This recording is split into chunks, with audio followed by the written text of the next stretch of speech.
अरे इसमें पानी नहीं है, पानी कौन पिया है जी?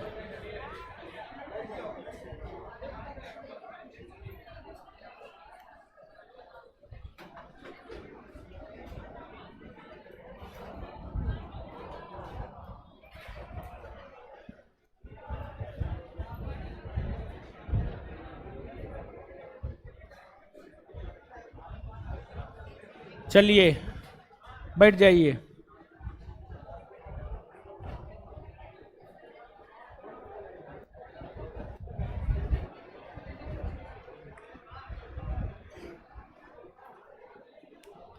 क्लास शुरू हो गया है, नजर नहीं आ रहा है?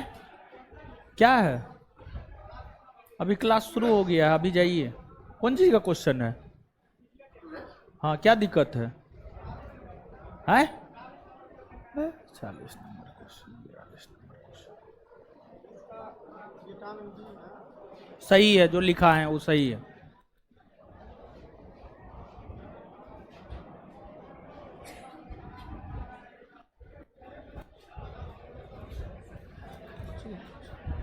खुश रहिए, चलिए खुश रहिए।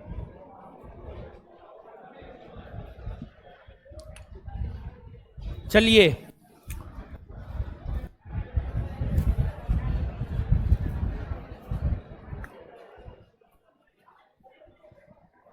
आ जाइए।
आज से जो है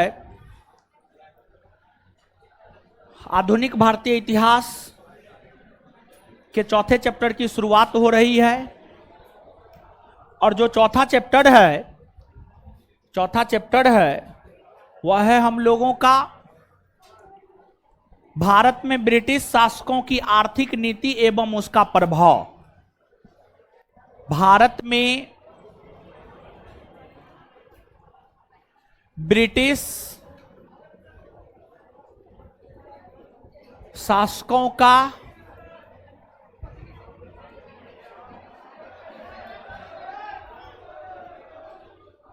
क्या हुआ जी? हैं क्या हुआ? काहे चिल्ला रहा है तुम लोग? हैं भारत में ब्रिटिश शासकों का आर्थिक नीति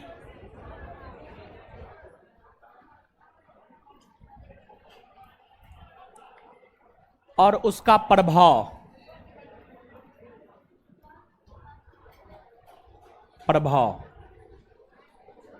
ये चैप्टर है।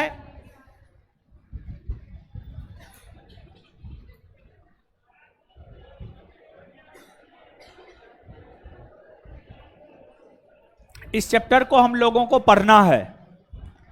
देखिए, जो आपको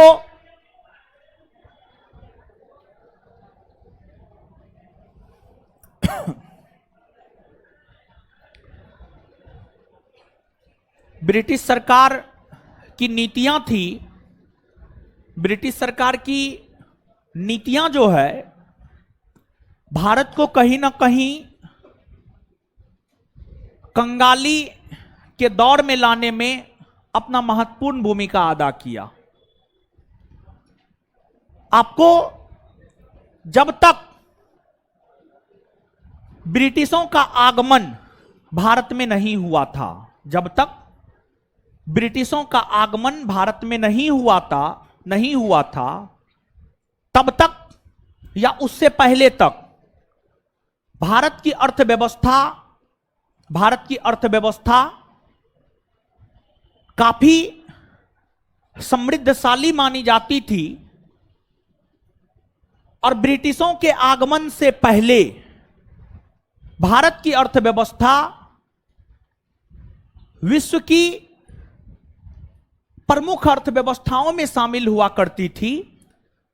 और भारत की अर्थव्यवस्था विश्व की प्रमुख अर्थव्यवस्थाओं में शामिल ही नहीं हुआ करती थी, बल्कि भारत की अर्थव्यवस्था उस समय नंबर 1 पर थी ब्रिटिशों के आगमन से पहले। ब्रिटिशों के आगमन से पहले तक भारत की अर्थव्यवस्था समृद्धशाली थी। वैश्विक अर्थव्यवस्थाओं में पहला नंबर पर भारत की अर्थव्यवस्था आया करती थी। लेकिन जब ब्रिटिशों का आगमन हुआ शुरुआती वर्षों में, तो ब्रिटिश चांदी लेकर भारत आते थे और उस चांदी के माध्यम से ही भारत के साथ व्यापार करते थे। यहां तक तो ठीक था, लेकिन जब 1707 ईस्वी में मुगल बादशाह औरंगजेब का निधन हुआ और औरंगजेब के निधन होने के बाद भारत में राजनीतिक अस्थिरता का काल प्रारंभ हुआ, उस अस्थिरता के काल का फायदा अंग्रेजों ने उठाया और अंग्रेजों ने भारत की राष्ट्रीय राजनीति में हस्तक्षेप करना शुरू किया। अंग्रेजों ने भारत के राष्ट्रीय राजनीति में या राजनीतिक क्षेत्र में हस्तक्षेप करना शुरू किया और अंग्रेजों की मंशा अब सिर्फ भारत के साथ व्यापार करने तक नहीं रह गया था, बल्कि अंग्रेजों की मंशा भारत के साथ व्यापार करने के साथ साथ अंग्रेजों की मंशा यह भी थी कि जो है आपको भारत का आर्थिक शोषण किया जाए, आर्थिक तौर पर भारत को लूटा जाए। अब भारत को आपको लूटना है, तो सबसे पहले भारत की राजनीतिक शक्ति आपके हाथ में होनी चाहिए। और अगर भारत की राजनीतिक शक्ति आपके हाथ में आ गई, तभी आप भारत को लूट पाएंगे। अब मोदी जी जब तक सत्ता में नहीं थे, तब तक तो अडानी को कुछ भी नहीं दिलवा पा रहे थे, लेकिन जैसे ही सत्ता में आ गए, सब चीज अडानी जी को दे दिए। तो पहले राजनीतिक सत्ता में आना जरूरी होता है।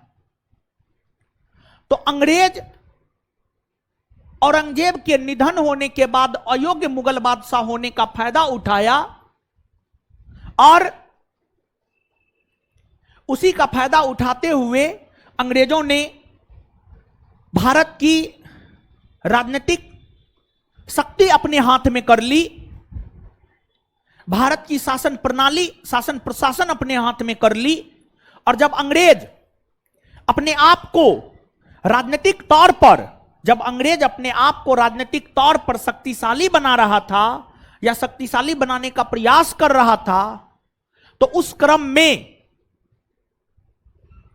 अंग्रेजों को 2 फ्रंट पर युद्ध लड़ना पड़ रहा था। एक, अंग्रेजों को भारतीय शासकों के साथ युद्ध लड़ना पड़ रहा था, जैसे पलासी का युद्ध, बक्सर का युद्ध, आंग्ल मैसूर युद्ध, आंग्ल मराठा युद्ध। दूसरा, अंग्रेजों को अन्य यूरोपीय कंपनियों के साथ भी युद्ध लड़ना पड़ रहा था, जैसे बेदरा का युद्ध, जैसे बाडीबास का युद्ध। बेदरा के युद्ध के माध्यम से अंग्रेज ने डचों को भारत से बाहर किया, बाडीबास के युद्ध के माध्यम से अंग्रेजों ने फ्रांसीसियों को भारत से बाहर किया। तो अंग्रेज भारत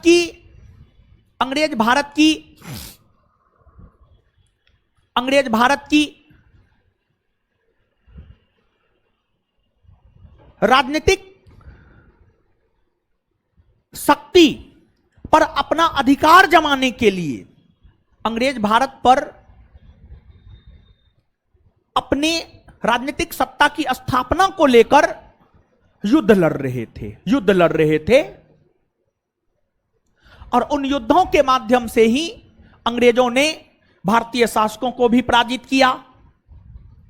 पलासी के युद्ध में बंगाल के नवाब को पराजित किया, बक्सर के युद्ध में भारत की संयुक्त सेना को पराजित किया तथा बेदरा के युद्ध में डच और बाडीबास के युद्ध में फ्रांसीसियों को पतन किया। तो कुल मिलाकर के अंग्रेजों ने युद्ध के माध्यम से ही, युद्ध को जीत करके ही अंग्रेजों ने भारत में अपनी राजनीतिक प्रभुसत्ता को स्थापित किया। और जब अंग्रेज भारत में अपनी राजनीतिक प्रभुसत्ता को स्थापित कर लिया, तब अंग्रेज भारत का शोषण करना शुरू कर दिया। भारत का शोषण करना शुरू कर दिया। जब अंग्रेज सर्वप्रथम भारत आया था तो व्यापार करना उसका उद्देश्य था, लेकिन बाद में उसका उद्देश्य भारत को अधिक से अधिक लूटना है और ब्रिटेन को अधिक से अधिक मुनाफा पहुंचाना है। भारत को लूट करके भारत का सब धन भारत से ले जाकर के ब्रिटेन में उझल देना है। यह अंग्रेजों का उद्देश्य हो गया। और अंग्रेज भारतीयों को तो ऐसे सीधे तौर पर लूट नहीं सकता था, तो अंग्रेज भारतीयों को लूटने के लिए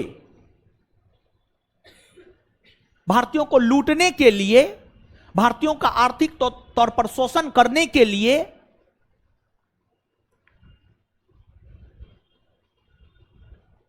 भारतीयों को यह कहा कि जब राजा हुआ करता था तो राजा आपसे कर लेता था, हम राजा से बेहतर शासन आपको उपलब्ध करवाएंगे, अब बदले में आप हमको कर दे दीजिए। तो भारत के लोगों को लगा जब बेहतर शासन दे रहा है, ऐसे भी राजतंत्र भी था, राजाओं का शासन भी था, तब पर भी कर देना ही पड़ता था। अब अंग्रेजों का शासन है तो अंग्रेज को भी तो कर देना ही है। तो भारतीय बहुत ज्यादा दूर तक इन चीजों को सोच नहीं पाए और भारतीयों को लुभा करके अंग्रेजों ने भारतीयों का शोषण जिन 3 भूराजस्व की प्रणाली के तहत अंग्रेजों ने किया है, वह 3 भूराजस्व की प्रणाली में एक है अस्थाई बंदोबस्त, दूसरा है रैयतबारी और तीसरा है महालबारी। यही 3 नीतियों के तहत अंग्रेजों ने भारतीयों का शोषण किया। और जब इन 3 भूराजस्व व्यवस्थाओं के तहत अंग्रेजों ने भारतीयों का शोषण किया,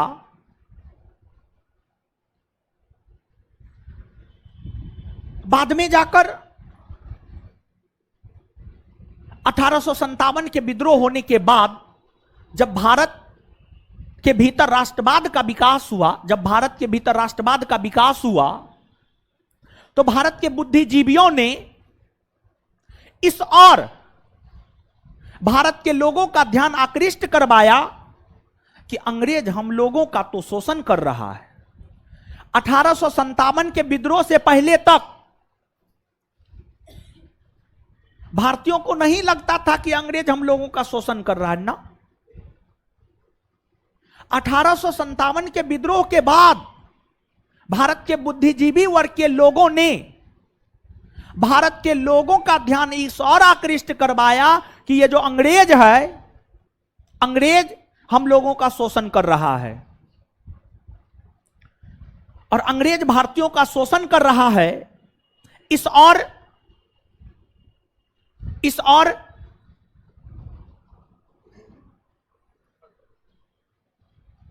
सर्वप्रथम ध्यान आकृष्ट करवाने का काम दादा भाई नेरोजी ने किया था। दादा भाई नेरोजी ने किया था। दादा भाई नेरोजी ने किया था। दादा भाई नेरोजी ने किया था।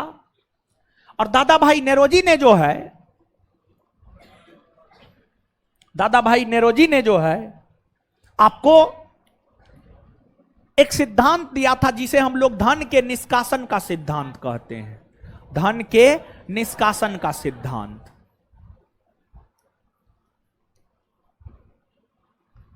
धन के निष्कासन का सिद्धांत। धन के निष्कासन का सिद्धांत, जिसको अंग्रेजी में ड्रेन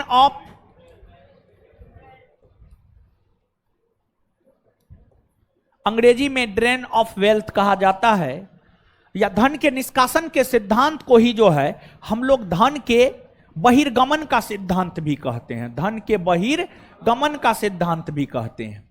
धन के बहिर्गमन का सिद्धांत भी कहते हैं।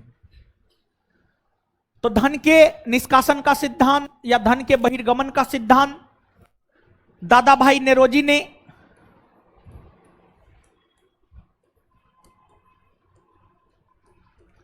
अपनी पुस्तक poverty and un-British rule in India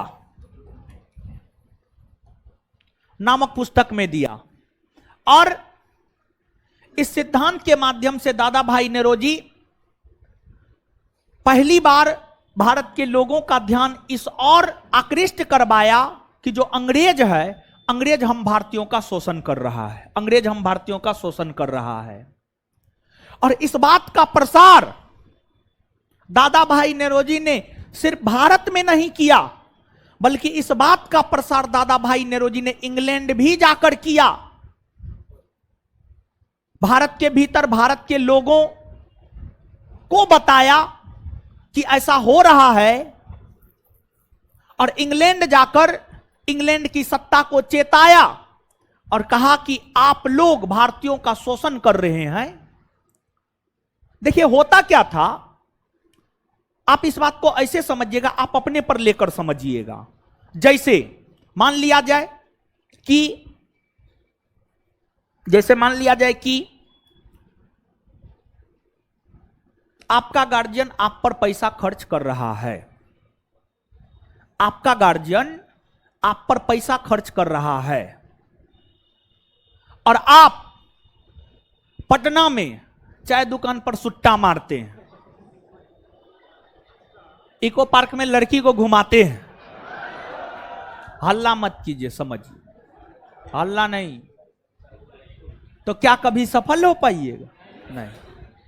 वही आपका गार्जियन आप पर पैसा खर्च करता है, आप रेगुलर क्लास करते हैं, 7 से 8 घंटा घर पे पढ़ते हैं, सिलेबस का बार बार रिवीजन करते हैं, टेस्ट देते हैं, तो आप सफल हो जाएंगे। आप सुट्टा मारते हैं फिर भी आपका गार्जियन आप पर पैसा खर्च कर रहा है, आप पढ़ते हैं तब पर भी आपका गार्जियन आप पर पैसा खर्च कर रहा है, तो सुट्टा मारने वाली स्थिति में आप सफल नहीं होंगे। मतलब आप पे खर्च करने का कोई फायदा होगा नहीं।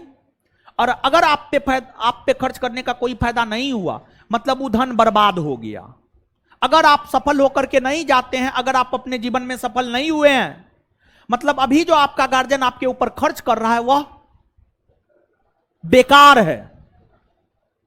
लेकिन वही आप पे आपका गार्जियन खर्च कर रहा है, आप मेहनत कर रहे हैं, आप सफल होकर के घर जाते हैं, तो साकार हो गया। तो वो जो पहला वाला स्थिति है, वो पहला वाला स्थिति दादा भाई नेरोजी ने समझाया। दादा भाई नेरोजी ने यह कहा कि देखिए, भारत से भारत का धन बाहर जा रहा है, इससे हमको कोई आपत्ति नहीं है, लेकिन हमको आपत्ति इस बात से है कि भारत से भारत का धन बाहर जा रहा है, लेकिन उससे भारतीयों को कोई फायदा हो नहीं रहा है। सुट्टा मारेंगे, लड़की घुमाएंगे, तो क्या होगा? वही होगा जो होना होगा। तो मतलब भारत से भारतीयों का धन बाहर जाए, लेकिन उससे भारतीयों को फायदा होना चाहिए। अब भारत से भारतीयों का धन बाहर जा रहा है, लेकिन उससे भारतीयों को कोई फायदा नहीं हो रहा है।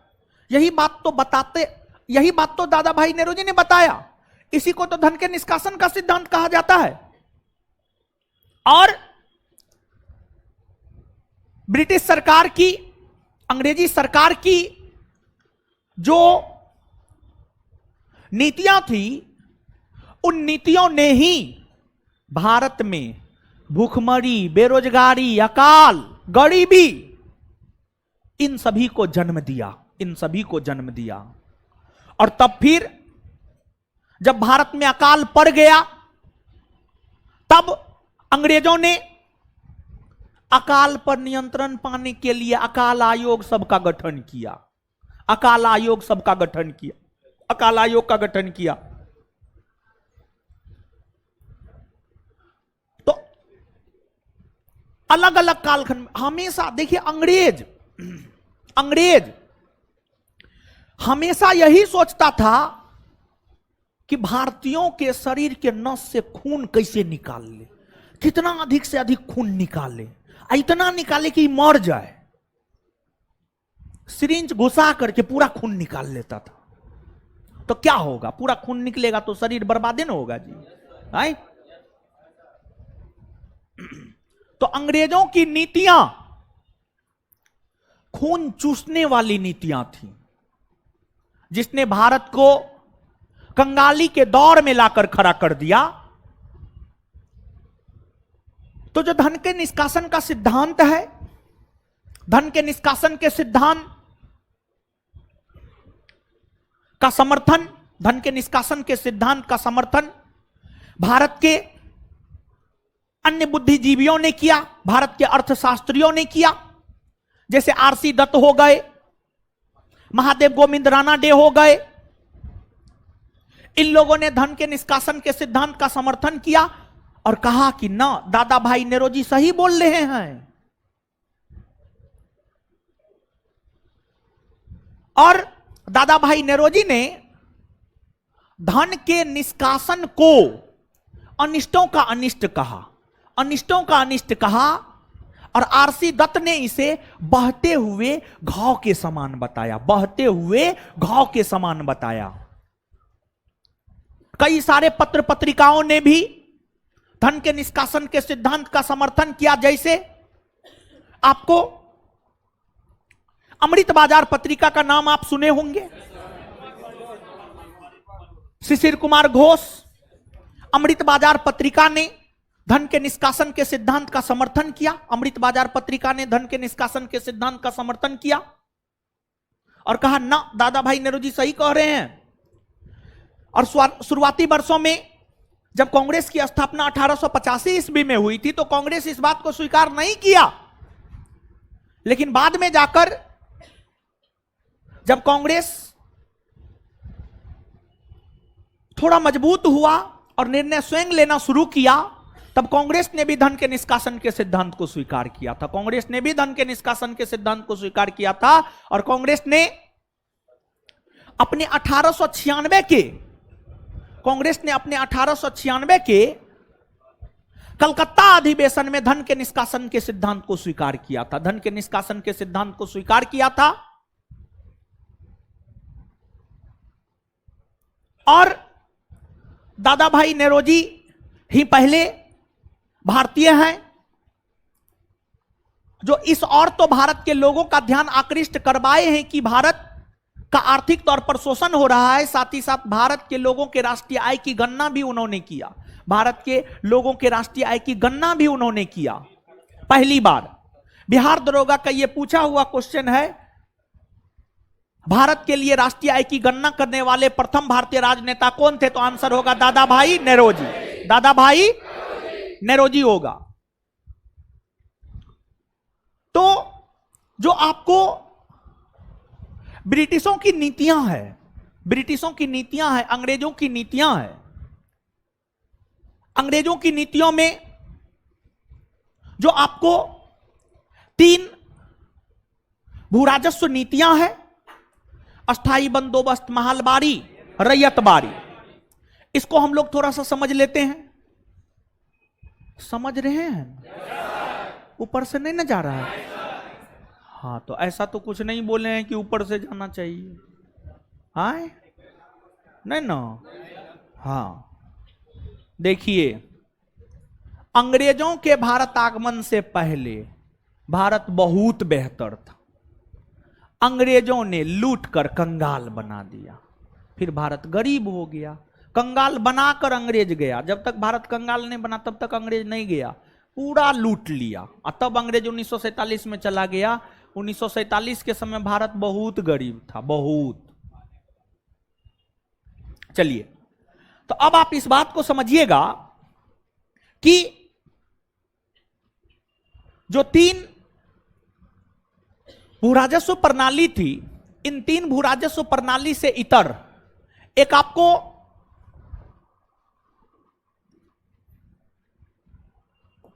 इजारेदारी प्रथा भी था। इजारेदारी प्रथा का बहुत ज्यादा महत्व है नहीं, लेकिन अस्थाई बंदोबस्त, अस्थाई बंदोबस्त, 2 नंबर में रैयतबारी बंदोबस्त, रैयतबारी बंदोबस्त, और 3 नंबर में महलबारी बंदोबस्त।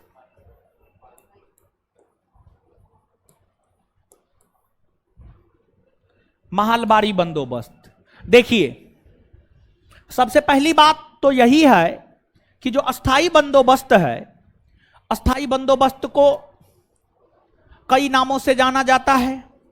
इसे अंग्रेजी में परमानेंट सेटलमेंट कहा जाता है, और इस बंदोबस्त के अंतर्गत, अस्थाई बंदोबस्त के अंतर्गत कर की वसूली, अस्थाई बंदोबस्त के अंतर्गत कर की वसूली जमींदार वर्ग के लोग किया करते थे। कर की वसूली जमींदार वर्ग के लोग किया करते थे, जिस वजह से अस्थाई बंदोबस्त को जमींदारी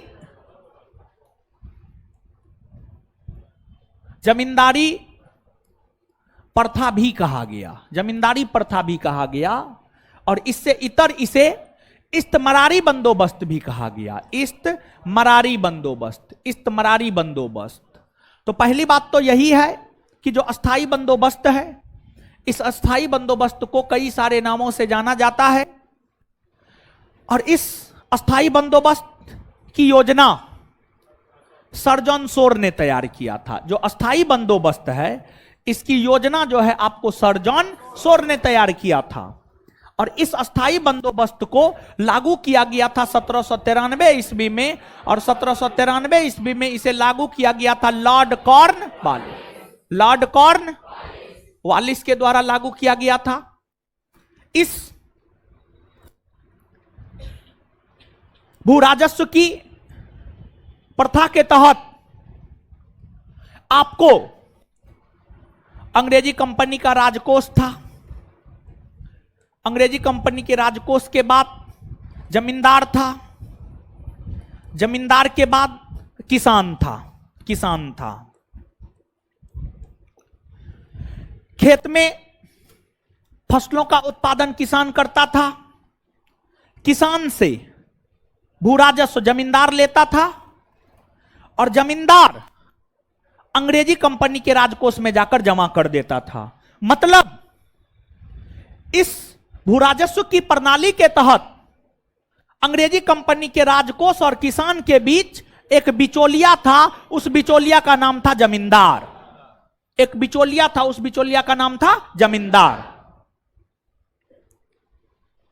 सबसे ज्यादा जिस भूराजस्व की व्यवस्था ने किसानों को हतोत्साहित किया है, सबसे ज्यादा भूराजस्व की जिस व्यवस्था ने किसानों को हतोत्साहित किया है, वह अस्थाई बंदोबस्त है, वह अस्थाई बंदोबस्त है। क्योंकि जो अस्थाई बंदोबस्त है, अस्थाई बंदोबस्त के अंतर्गत यह फिक्स नहीं किया गया था यह निर्धारित नहीं किया गया था, यह नियत नहीं किया गया था कि जमींदार कितना किसान से कर लेंगे, ये निर्धारित नहीं किया गया था।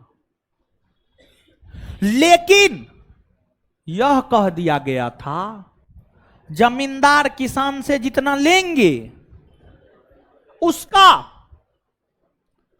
90%, कुछ बुक 89 लिखता है, कुछ 90 लिखता है, नोट में 89 होगा, ठीक है, तो चिंता नहीं कीजिएगा, कहां पे क्या होगा हमको पता है, ठीक है।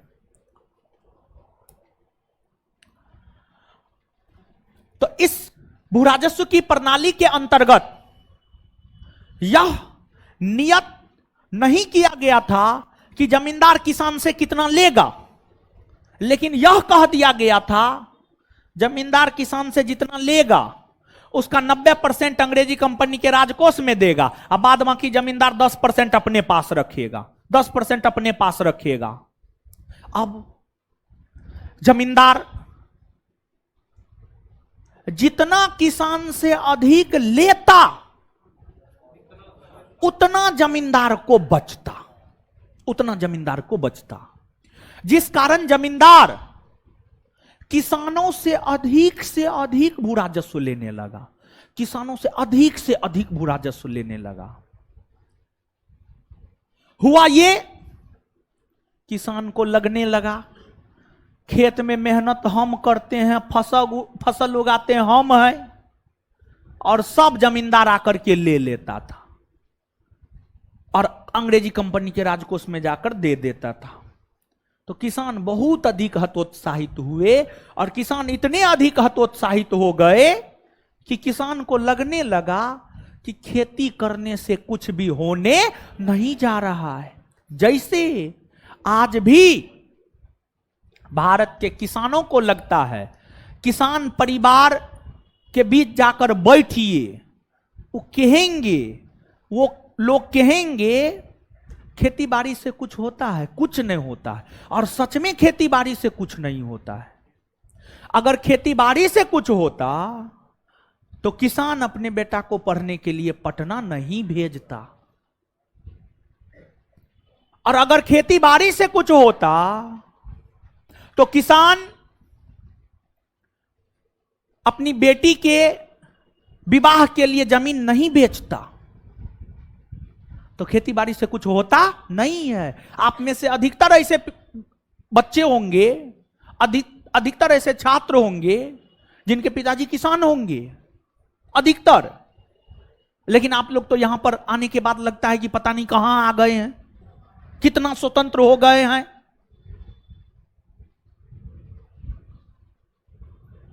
तो पावर का, सत्ता का कभी दुरुपयोग मत कीजिए। आपको जो पैसा दिया गया है, जो पावर दिया गया है, स्वतंत्रता पूर्वक निर्णय ले सकते हैं, पैसा दिया जाता है, उसका आप लोग दुरुपयोग करते, दुरुपयोग मत कीजिए। अंग्रेज यहां पर दुरुपयोग किया अपने पावर का, भले 1793 में नहीं, 1947 में तो अंग्रेज को भारत छोड़कर जाना पड़ा। और अंग्रेज बहुत पापी है, ब्रिटिश बहुत पापी है। ब्रिटिशों के कारण लाखों की संख्या में भारतीय लोग मौत के घाट उतार दिए गए। तो पापी हुआ ना जी, बहुत बड़ा पापी, समझ गए। और यह जो व्यवस्था थी, इस व्यवस्था के अंतर्गत यह भी प्रावधान किया गया था कि एक निश्चित और निर्धारित तिथि निर्धारित किया गया था कि फलना तिथि को सूर्य अस्त होने से पहले कंपनी के राजकोष में भू राजस्व जमा हो जानी चाहिए, और अगर भू राजस्व जमा नहीं होती है तो जमींदारों की जमींदार छीन कर किसी दूसरे को दे दी जाएगी। अब कोई चाहेगा कि उसकी जमींदारी छीन ली जाए? जमींदारों का समाज में एक सम्मान होता था, एक ओहदा होता था जमींदारों का। तो जमींदार चाहेगा कि उनका ओहदा समाप्त हो जाए। मोदी जी चाहेंगे कि उनका प्रधानमंत्रित्व पद चला जाए? कभी नहीं चाहेंगे। मोदी जी तो यह चाहेंगे जब तक हम जीवित रहे तब तक हम प्रधानमंत्री के पद पर है। तो पद हर किसी को प्यारा होता है, आप हो, हम हो, कोई भी हो, उससे मतलब नहीं। पद हर किसी को प्यारा होता है। तो जमींदार इसलिए भी जो है आपको जोर जबरदस्ती करके कर की वसूली किया करता था। और यह जो निर्धारित था कि जमींदार एक निश्चित तिथि के सूर्यास्त होने से पहले तक कंपनी के राजकोष में भू राजस्व जमा कर दे, इसको सूर्यास्त कानून कहा गया। इसको सूर्यास्त कानून कहा गया। अर्थात हम यह बात कह सकते हैं कि सूर्यास्त कानून का संबंध जो है आपको अस्थाई बंदोबस्त से है। अस्थाई बंदोबस्त से है। सूर्यास्त कानून की चर्चा गण देवता नामक ग्रंथ में देखने को मिलती है। गण देवता, गण देवता नामक ग्रंथ में देखने को मिलती है। और जो गण देवता नामक ग्रंथ है, यह ग्रंथ जो है आपको ताराशंकर बंदोपाध्याय की है। ताराशंकर बंदोपाध्याय की रचना है गण देवता। उसी में सूर्यास्त कानून की चर्चा है। यह जो अस्थाई बंदोबस्त है 1793 में लागू हुआ था।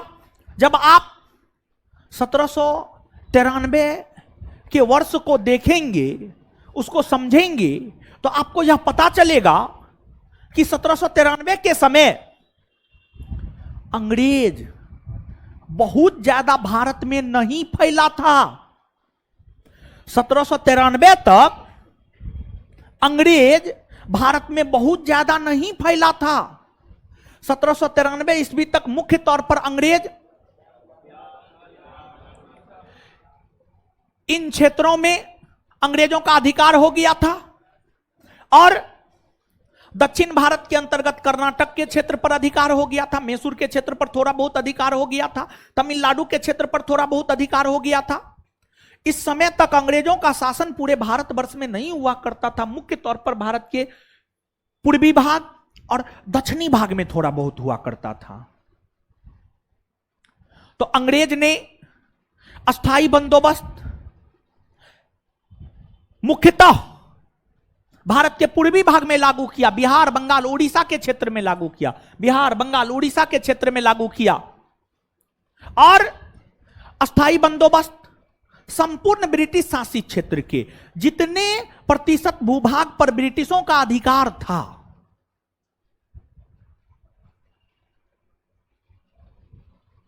संपूर्ण ब्रिटिश शासित क्षेत्र के मात्र 19% भूभाग पर जो है आपको अस्थाई बंदोबस्त लागू था। और अगर आप अस्थाई बंदोबस्त को देखेंगे तो अस्थाई बंदोबस्त ने अंग्रेजों को आर्थिक तौर पर मजबूत तो किया ही, साथ ही साथ भारत में उसको एक सहयोगी भी जमींदार के तौर पर मिल गया। भारत में उसको एक सपोर्ट करने वाला भी जमींदार के तौर पर मिल गया। अंग्रेज अगर चाहता, कॉर्नवालिस अगर चाहता, तो कॉर्नवालिस जमींदारों के बजाय किसी और के थ्रू, किसी अंग्रेज अधिकारी के थ्रू कर की वसूली कर सकता था। लेकिन कॉर्नवालिस बड़ी तेज था। कॉर्नवालिस अमेरिका में युद्ध हार चुका था, धोखा खाया हुआ इंसान था। हम आपको कितनों समझा देंगे लड़की के पीछे मत भागिए, फिर भी आप भागिएगा। एक बार धोखा मिल गया ना तो फिर नहीं भागिएगा। तो धोखा जो होता है ना बड़ी जरूरी होता है। तो कॉर्नवालिस जो कि अमेरिका में हार चुका था, वो हार कॉर्नवालिस को भारत में काम आया, वो अनुभव काम आया। जैसे बाबर मध्य एशिया का शासक था, अब मध्य एशिया में उज्बेकों से बार बार हार रहा था,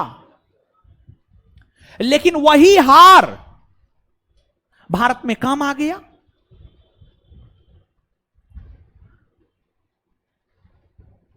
उसी प्रकार से कॉर्नवालिस आत्ममंथन किया कि अमेरिका में हमारी हार क्यों हुई। और आत्म विश्लेषण करते हुए कॉर्नवालिस ने यह सोचा कि भारत में तो ब्रिटिश पताका लहराना है, और कॉर्नवालिस अपने पहले के अनुभवों के आधार पर ही यह सोचा थोड़ा कम ही पैसा कंपनी को आएगा, लेकिन कुछ भारतीय हमारे समर्थन में रहना चाहिए। इसलिए अस्थायी बंदोबस्त के अंतर्गत कर वसूली करने का अधिकार जमींदार को दिया गया था। तो जमींदारों ने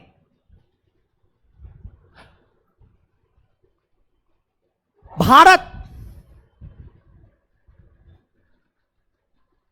में अंग्रेजों को स्थापित करने में अपना योगदान दिया। और जमींदार सब जो है अपने आप को कहेगा कि हम बहुत बढ़िया हैं। जैसे आपको जयचंद के कारण भारत में इस्लामी सत्ता की स्थापना हुई, जमींदारों के कारण भारत में ब्रिटिश सत्ता की स्थापना हुई, यह बात कहा जा सकता है। जमींदारों ने भी भारत में ब्रिटिश सत्ता को स्थापित करने में अपना योगदान दिया है। तो यह आपको अस्थायी बंदोबस्त के विषय में हुआ। दूसरा है आपको रैयतबारी बंदोबस्त। अंग्रेजों ने जो भूराजस्व की 3 प्रणाली अपनाई, भूराजस्व की उन तीनों प्रणालियों में जो थोड़ा ठीक ठाक प्रणाली थी, वह आपको रैयतबारी बंदोबस्त या रैयतबारी प्रणाली थी। रैयतबारी प्रणाली में अंग्रेजी कंपनी का राजकोष था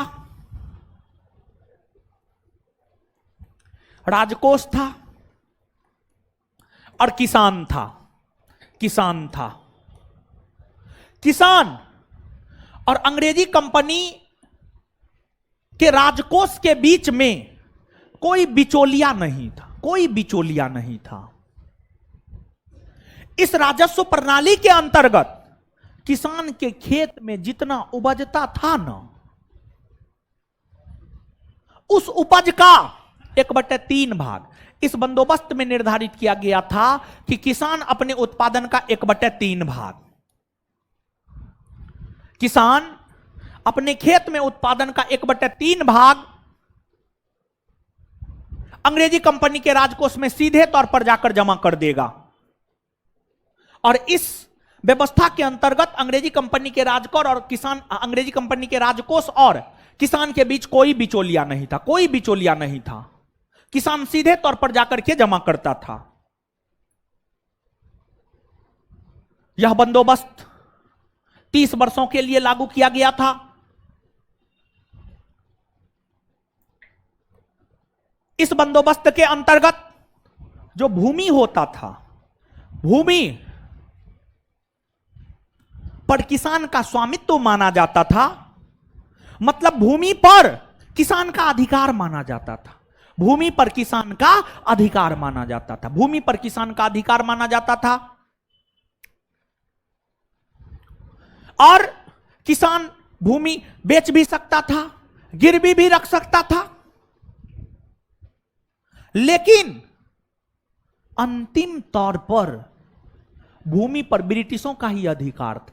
क्योंकि अगर इस बंदोबस्त के अंतर्गत किसान समय पर कंपनी के राजकोष में भू राजस्व जमा नहीं कर पाता था, तो उस किसान से भूमि छीन ली जाती थी, उस किसान की भूमि जब्त कर ली जाती थी। और यह जो रैयतबारी बंदोबस्त है, इस बंदोबस्त का जनक टॉमस मुंडो और कैप्टन रीड को माना जाता है। टॉमस मुंडो और कैप्टन रीड, बिहार दरोगा का पूछा हुआ यह क्वेश्चन है। बिहार दरोगा का यह पूछा हुआ क्वेश्चन है। रैयतबाड़ी बंदोबस्त के जनक कौन है? तो टॉमस मुंडो और कैप्टन रीड। यह जो बंदोबस्त है, इस बंदोबस्त को सर्वप्रथम सबसे पहले प्रायोगिक तौर पर, एक्सपेरिमेंट के तौर पर मद्रास के बड़ा महल में लागू किया गया था 1792 में। मद्रास के बड़ा महल में लागू किया गया था 1792 में। लेकिन जब मद्रास के बड़ा महल में यह बंदोबस्त सफल रहा, मद्रास के बड़ा महल में यह बंदोबस्त सफल रहा, तो फिर इसकी सफलता के बाद इस बंदोबस्त को 1820 में मद्रास में लागू किया गया और मद्रास में यह बंदोबस्त सफल हो पाए, इसको लेकर टॉमस मुनरो को मद्रास का गवर्नर बनाया गया। टॉमस मुंडो, ये जो टॉमस मुंडो है, टॉमस मुंडो को मद्रास का गवर्नर बनाया गया और टॉमस मुंडो 1820 से लेकर के 1827 ईस्वी तक मद्रास के गवर्नर पद पर रहे और मद्रास के गवर्नर पद पर रहते हुए टॉमस मुंडो ने मद्रास में इस व्यवस्था को सफल बनाया। मद्रास में जब यह व्यवस्था धीरे धीरे सफल होने लगा, तब 1825 में जाकर इस व्यवस्था को बंबई प्रेसिडेंसी में लागू किया गया। इस व्यवस्था को बंबई प्रेसिडेंसी में लागू किया गया और इस व्यवस्था को बंबई प्रेसिडेंसी में लागू 1825 में किया गया। 1825 में किया गया और 1858 ईस्वी आते आते 1858 ईस्वी आते आते लगभग पूरे दक्षिण भारत में, लगभग पूरे दक्षिण भारत में अस्थाई बंदोबस्त लागू, रैयतबाड़ी बंदोबस्त लागू किया गया। रैयतबाड़ी बंदोबस्त लागू किया गया पूरे दक्षिण भारत में। लगभग दक्षिण भारत के अंतर्गत महाराष्ट्र, कर्नाटका, तमिलनाडु, इन तमाम क्षेत्रों में रैयतबाड़ी बंदोबस्त लागू थे। रैयतबाड़ी बंदोबस्त संपूर्ण ब्रिटिश शासित क्षेत्र के, रैयतबाड़ी बंदोबस्त संपूर्ण ब्रिटिश शासित क्षेत्र के 51% भूभाग पर लागू था। 51% भूभाग पर लागू था और अंग्रेजों के द्वारा भू राजस्व की वसूली को लेकर जो 3 अस्थाई, रैयतबाड़ी और महलबाड़ी बंदोबस्त लागू किया गया था, उसमें भारत के सबसे अधिक भूभाग पर, उसमें भारत के सबसे अधिक भूभाग पर, भारत के सबसे अधिक भूभाग पर रैयतबाड़ी बंदोबस्त लागू था। भारत के सबसे अधिक भूभाग पर रैयतबाड़ी बंदोबस्त लागू था। इसके बाद अगला है आपको महलबाड़ी। महलबाड़ी देखिए, महलबाड़ी, इसमें एक शब्द है महाल। महाल का अर्थ होता है गांव, टोला या मोहल्ला। गांव, टोला या मोहल्ला, गांव, टोला या मोहल्ला। और रैयत में, रैयत का अर्थ होता है किसान। रैयत में, रैयत का अर्थ क्या होता है? किसान। किसान होता था, किसान होता है। देखिए, महलबाड़ी व्यवस्था की अगर हम लोग बात करें तो जो महलबाड़ी व्यवस्था है, इसमें महल का अर्थ होता है गांव, टोला या मोहल्ला। गांव, टोला या मोहल्ला। इस महलबाड़ी व्यवस्था के अंतर्गत कंपनी का राजकोष होता था।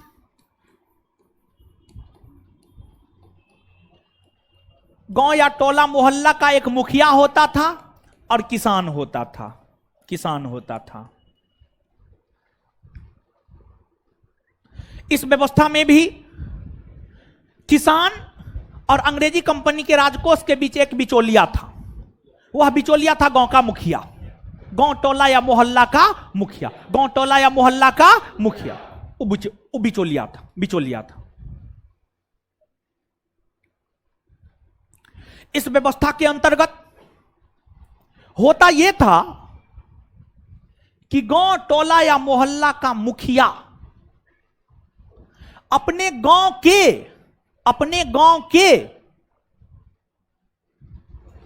किसानों से टैक्स ले लेता था और कंपनी के राजकोष में जाकर जमा कर देता था।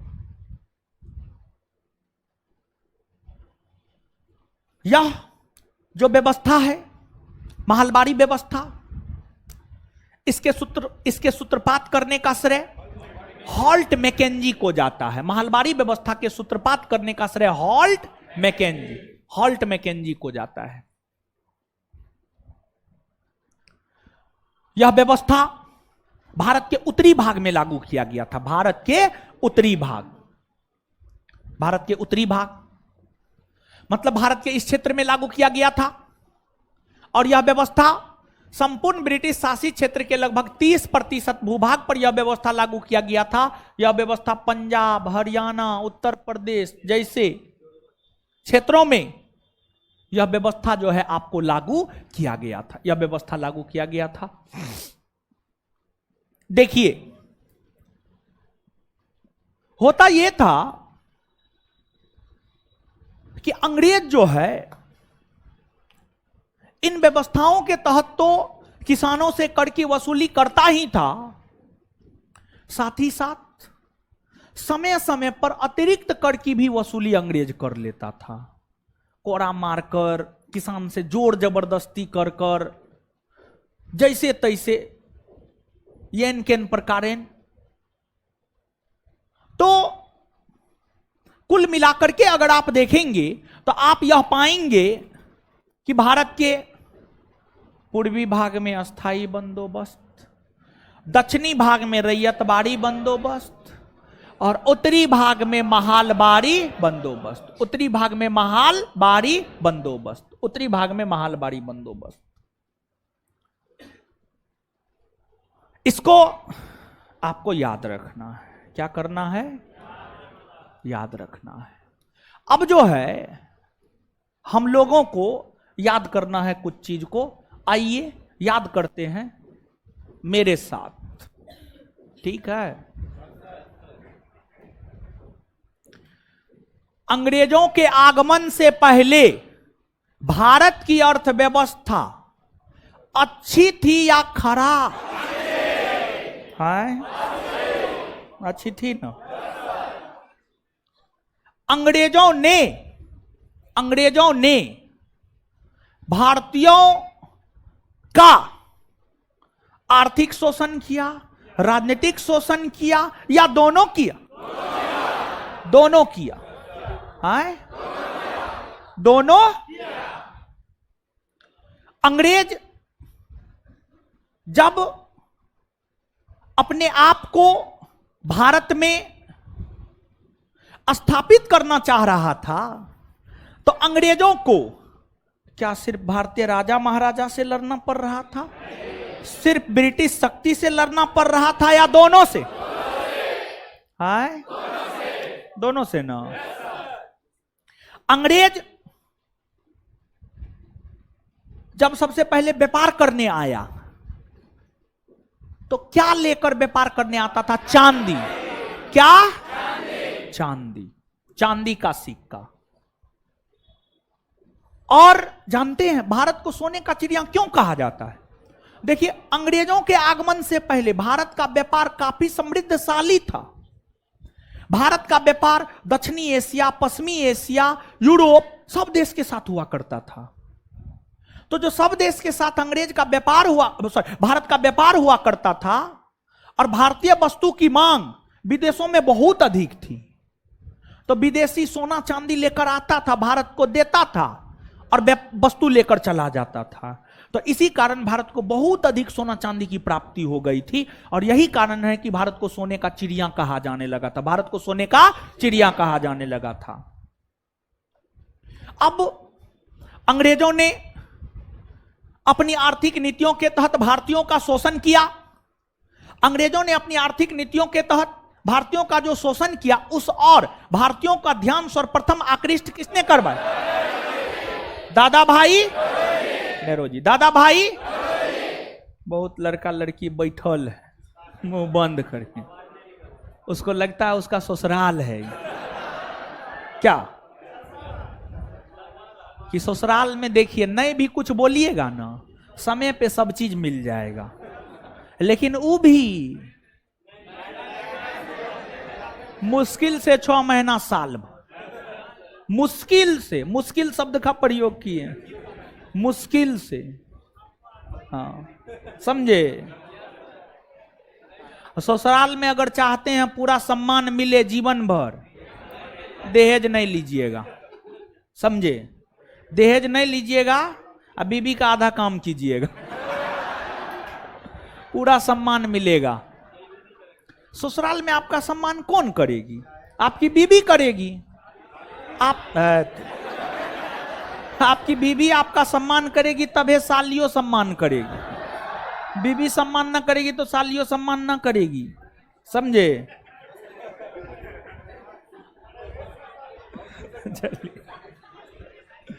चलिए आगे आइए, बोलिए, मुंह से आवाज निकाल लिए, नहीं तो चश्मा फोड़ देंगे, हम आप ही को देख के बोल रहे, मुंह तोड़ देंगे। इधर लड़कियों लोग बहुत नहीं बोलती है, समझे, बकलोलवी सब। चलिए सुनिए अब, धन के निष्कासन का सिद्धांत किसने दिया? आय, धन के निष्कासन का सिद्धांत किसने दिया? धन के निष्कासन को, अनिष्टों का अनिष्ट किसने कहा? दादा भाई, दादा भाई, धन के निष्कासन के सिद्धांत को, अनिष्टों का अनिष्ट किसने कहा? दादा भाई। धन के निष्कासन के सिद्धांत को बहता हुआ घाव किसने कहा? RC, RC, RC Ramesh Chandra, Ramesh Chandra. Economic history of India किसकी रचना है? RC Dutt. RC, economic history of, economic history of India किसकी रचना है? RC, RC. अच्छा, कौन पत्रिका ने धन के निष्कासन के सिद्धांत का समर्थन किया? अमृत बाजार पत्रिका। अमृत बाजार, कौन पत्रिका? अमृत बाजार, अमृत बाजार। कांग्रेस ने धन के निष्कासन के सिद्धांत को कब स्वीकार किया? 1896 का कलकत्ता अधिवेशन। 1896 का, 1896 का। Poverty and un British rule in India किसकी रचना? आय, poverty and un British rule in India किसकी रचना? दादा भाई, दादा भाई नेहरू जी की। भारत के लिए राष्ट्रीय आय की गणना सर्वप्रथम किसने किया? दादा भाई, दादा भाई। देखिए, एगो बात सुनाते हैं, समझाते हैं, समझिएगा। देखिए, भारत के राजा जब भारत की आम जनता से, भारत के राजा जब भारत के आम जनता से टैक्स लेता था, तो वह टैक्स भारत में ही रहता था और उस टैक्स का प्रयोग भारत के निर्माण में ही किया जाता था। लेकिन जब अंग्रेज भारतीयों से टैक्स लेने लगा, तो वो पैसा भारत में नहीं, ब्रिटेन जाने लगा। कहां जाने लगा? कहां जाने लगा? अगर मान लिया जाए ब्रिटिश टैक्स हमसे लिया, भारतीयों से टैक्स लिया, अब भारते में उस पैसा को रखा, भारते के विकास में लगाया, तब इससे कोई फर्क पड़ता नहीं। तो अंतर यही था। आप लोग क्वेश्चन नहीं पूछे थे, दिमाग में आना चाहिए कि भारतीय राजा भी टैक्स लेता था, ब्रिटिश भी टैक्स लिया, इसमें तो कोई बहुत बड़ी बात नहीं है। लेकिन बहुत बड़ी बात है, भारतीय राजा यहीं रखता था। अब ब्रिटिश जब लेने लगा तो सब पैसा कहां आए? ब्रिटेन भेज दिया। समझे? कुछ समझ में आ रहा है? चलिए, इसके बाद अंग्रेजों ने कर की वसूली को लेकर कितने बंदोबस्त को लागू? कितने बंदोबस्त? 3 गो ना। 3 गो बंदोबस्त कौन कौन? अस्थाई, रैयतबाड़ी और अच्छा, अस्थाई बंदोबस्त को क्या क्या कहा जाता है? Permanent settlement.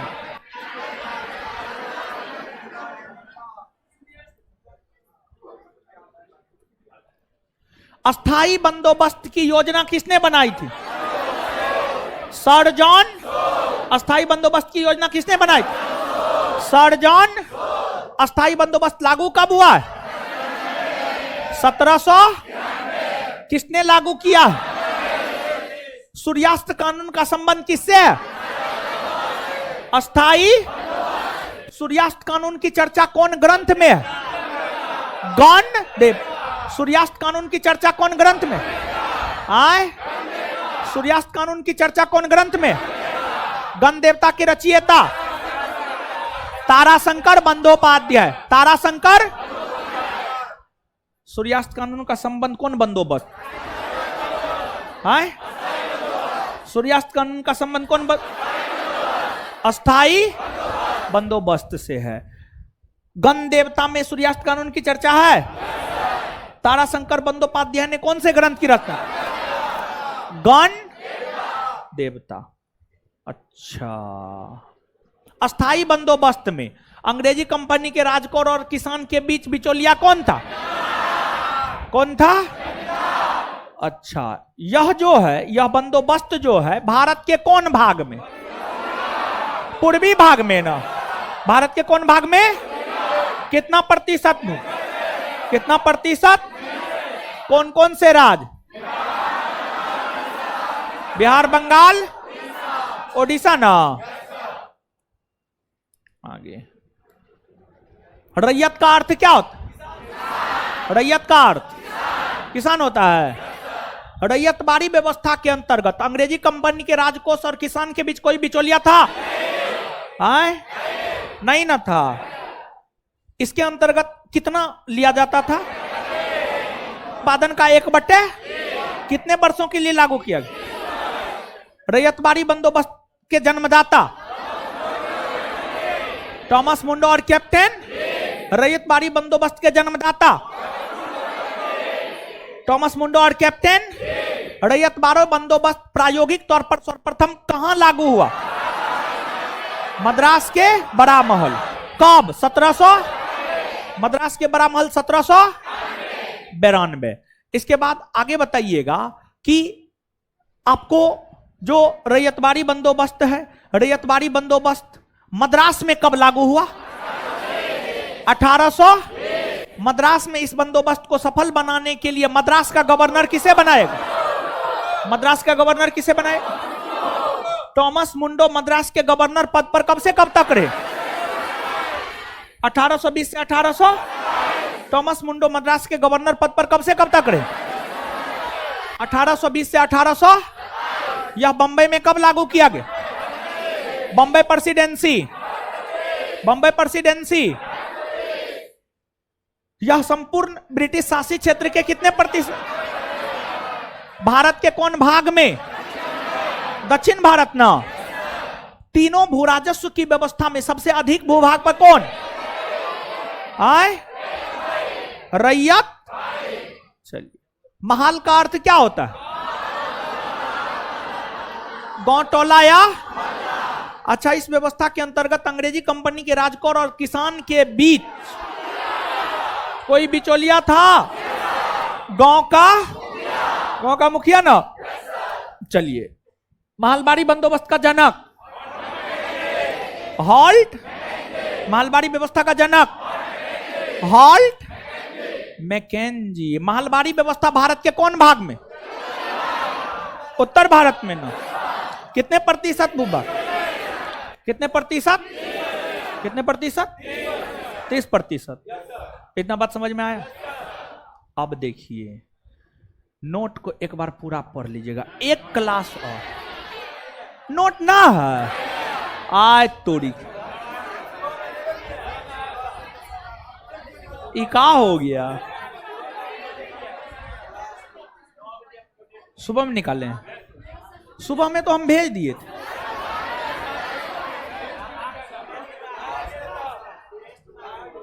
कब भेजे हैं? 7 बजे। हाँ सुबह में 7 बजे, 7:11 में। हाँ उस टाइम जगे थे, सो के जगे ना तो पता चला कि नोट नहीं भेजे। मैसेज किए थे, मैसेज कितना का पढ़े हो? चलिए, बहुते मैसेज आता है, कितना का पढ़े, नहीं पढ़ते। बहुते का आता है। मोबाइल देखिए ना मेरा, पगला जाइएगा मैसेज देख देख के। चलिए, और सब मजा में। ऑनलाइन वाले लोग चौथा नंबर चैप्टर तो ऑनलाइन रात में ही भेज दिए थे, रात में अपलोड करवा दिए थे ना। हम तो रातें में बोल दिए थे, पता नहीं अब कर दिया है ना। एक बार हम चेक कर लेते ऑनलाइन अपलोड किया है कि नहीं किया। हमारा स्टाफो सब कोरेक्शन पी के नशा में रहता है। ऑनलाइन हुआ है? रुकिए 1 मिनट चेक कर लेते हैं।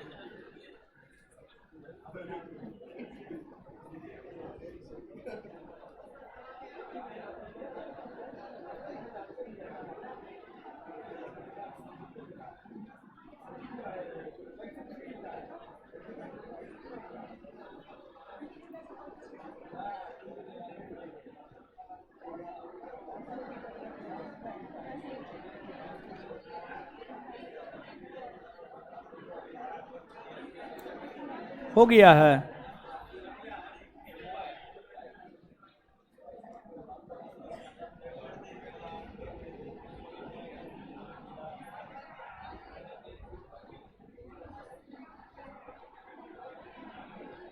एक मिनट चेक करने दीजिए हमको।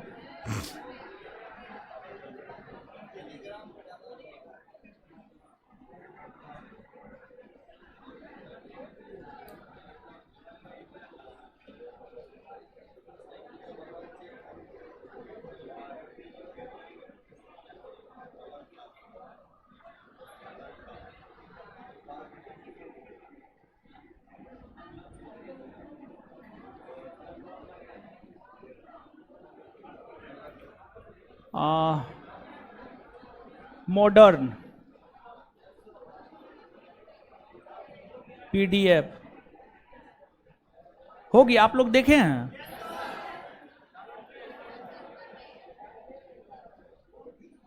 पीडीएफ सेक्शन नजर कहाँ आ रहा है? पीडीएफ सेक्शन ना है जी, इसमें है full length test. PDF section कहाँ है जी इसमें? लास्ट सबसे ऊपर, हाँ है पीडीएफ, है पीडीएफ, हाँ है। मॉडर्न हिस्ट्री 4, हाँ अपलोड है, अपलोड है।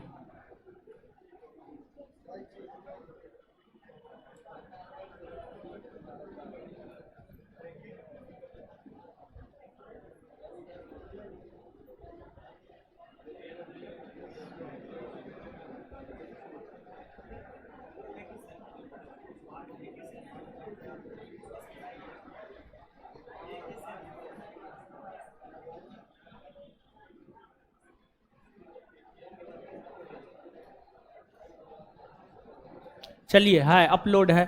और ऑफलाइन वालों के लिए टेलीग्राम पर भेज दिए हैं, टेलीग्राम से आप निकाल लीजिएगा, ठीक है। एक क्लास इसमें और लगेगा, ये चैप्टर खत्म हो जाएगा। एक क्लास और खत्म हो जाएगा, फिर नेक्स्ट क्लास में खत्म करके जो है उसका क्वेश्चन आंसर भी करवा देंगे, ठीक है। और सब बढ़िया है? बताइए। अब होमवर्क पूछते हैं, दीजिए तो होमवर्क। क्या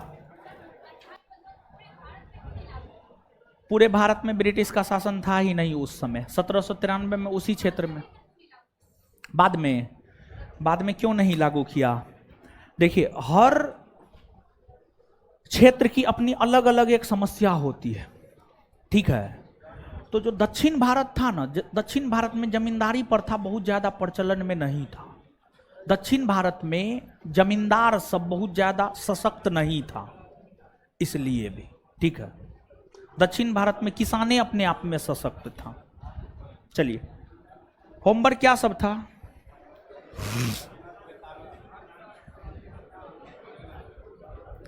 इसमें क्या था? अर्थशास्त्र से संबंधित सिद्धांत और प्रतिपादक। चलिए खड़ा हो जाइए, खड़ा हो जाइए।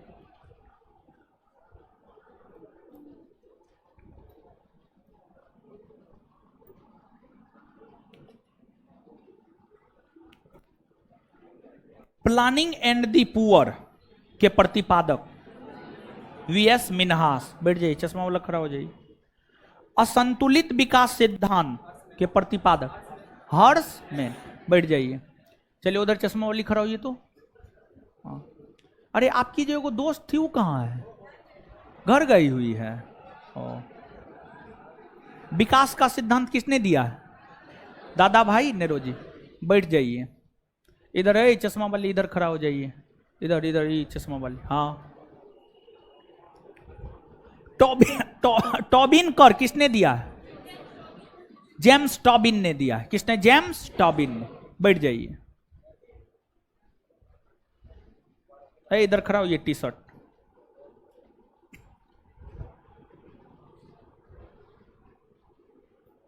प्रबल धक्का सिद्धांत किसने दिया?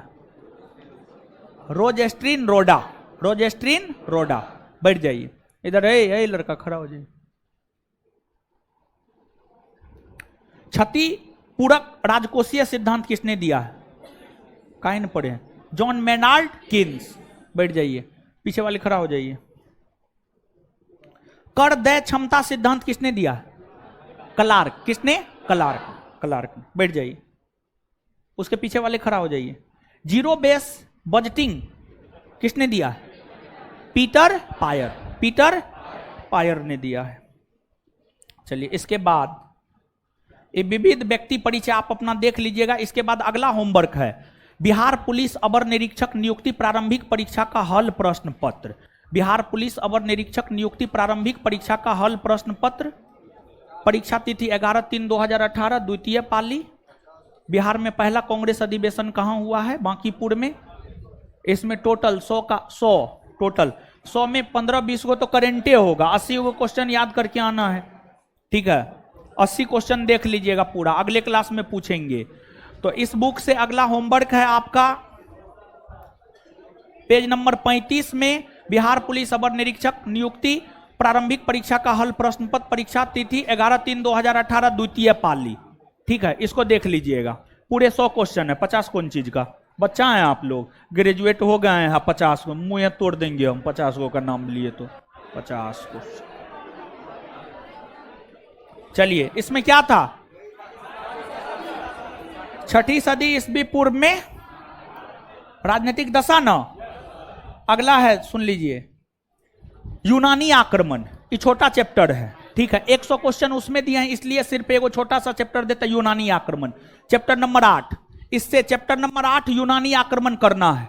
चैप्टर नंबर 8 यूनानी आक्रमण करना है। ठीक है, अब जवाब दीजिए फटाफट। भारत के प्राचीनतम प्राप्त सिक्के किसके थे? चंद प्रद्योत किस प्राचीन गणराज्य के राजा थे? अवंती। कहां के? चंद प्रद्योत किस प्राचीन गणराज्य के राजा थे? कहां के? अभिलेखीय साक्ष्य से प्रकट होता है कि नंद राजा के आदेश से एक नहर खोदी गई। कहां? कहां? कलिंग में खोदी गई। उज्जैन का प्राचीन नाम है अवंतिका। विश्व का पहला गणतंत्र वैशाली में किसके द्वारा स्थापित? लिच्छवी। किसके द्वारा? किसके द्वारा?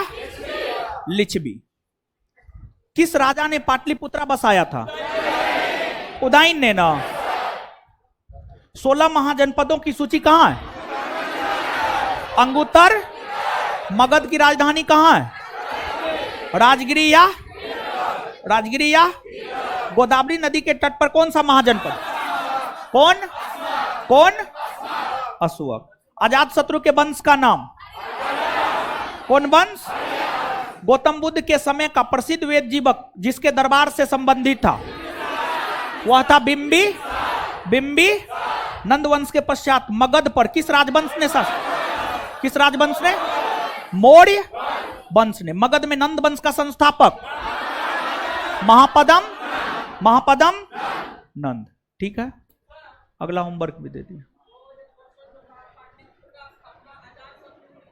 उदाइन किया, उदाइन किया, उदाइन होगा, उदाइन, उदाइन होगा, उदाइन होगा। चलिए ठीक है, इससे आगे अगले क्लास में मिलते हैं। धन्यवाद।